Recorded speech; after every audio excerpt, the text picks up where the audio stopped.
हुणकून लागल्याशिवाय मी कोणाच्या वाटा जात नाही।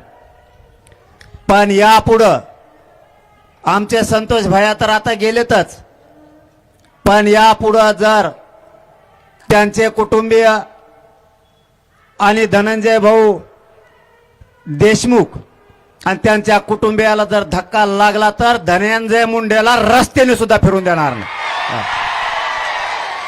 आमचा एक भाऊ गेला, तो आता आम्ही सहन केला।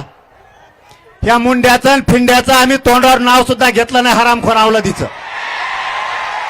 पण जर देशमुख कुटुंबियांना जर यापुढे त्रास झाला तर एकाला सुद्धा रस्त्याने फिरू देणार नाही।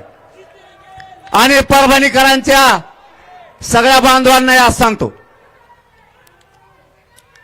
इथून पुढच्या काळात जर त्रास झाला, परळी असो कोणा बीड जिल्हा असो, इथल्या आपल्या समाजाला जर त्रास झाला तर परभणी आणि पलीकडून धाराशिव यांना घरात घुसघुस आणायचं।